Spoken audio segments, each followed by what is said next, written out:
क्या आप जानते हैं, आप परमेश्वर के दिए गए जीवन की महान कथा का एक भाग हैं। ये सत्य है क्योंकि परमेश्वर जिसने संसार को रचा, उसने आपको रचा ताकि आप उसके संग प्रेम के बंधन में बंधे रहे। बाइबल शिक्षा देती है कि हमारे जीवन का उद्देश्य है कि हम उस एक परमेश्वर से प्रेम करें और उसका सम्मान करें जिसने हमारी सृष्टि की है।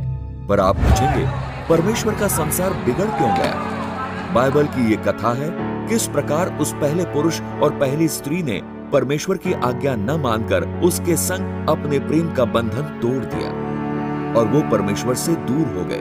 परमेश्वर ने इसे पाप का नाम दिया।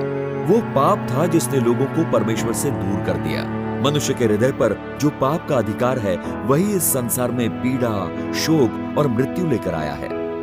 तो आप पूछेंगे, क्या मैं पाप के कारण परमेश्वर का दोषी हूं? जी हां, हर जगह हर व्यक्ति ने पाप किया और अपने जीवन हेतु परमेश्वर की उत्तम योजना से वंचित है। हमने परमेश्वर से प्रेम और उसका सम्मान नहीं किया जैसा करना चाहिए था। हम मार्ग से भटके हुए हैं। इसीलिए हर किसी को आवश्यकता है पापों से छुटकारा पाने की और क्षमा पाकर परमेश्वर के संग उस प्रेम के संबंध में लौट आने की। तो आप पूछेंगे, क्या परमेश्वर मेरे सारे पाप क्षमा कर देगा? जी हां, बाइबल में यीशु मसीह की यह कथा है कि परमेश्वर ने आपके और हमारे समान लोगों को बचाने हेतु अपने प्रेम और अपनी दया से अपने ही प्राण त्याग दिए ताकि वो हमें हमारे पापों की विनाशक शक्ति से बचा ले।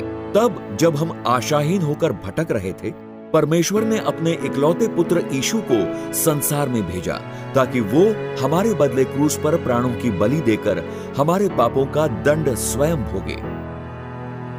बाइबल बताती है कि यीशु हमारे पापों के लिए मरे और मरे हुओं में से जी उठे और ऐसा करके उन्होंने मृत्यु में से एक नए जीवन का मार्ग निकाला। यीशु कहते हैं, पुनरुत्थान और जीवन मैं ही हूं। जो कोई मुझ पर विश्वास करता है, वो यदि मर भी जाए तो भी जिएगा, क्योंकि परमेश्वर ने जगत से ऐसा प्रेम रखा कि उसने अपना इकलौता पुत्र दे दिया ताकि जो कोई उस पर विश्वास करे वो नष्ट ना हो परंतु अनंत जीवन पाए। ये आपके लिए परमेश्वर का वादा है।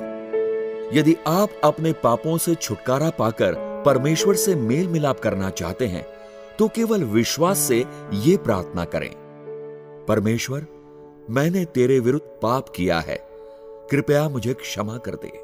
तेरे पुत्र यीशु को भेजने हेतु तेरा धन्यवाद। जो जो पाप मैंने किए हैं उन्होंने उसका दंड स्वयं भोगा। मेरे बदले क्रूस पे जाकर अपने प्राण देकर मैं तेरा क्षमादान ग्रहण करता हूं, यीशु मसीह के नाम से।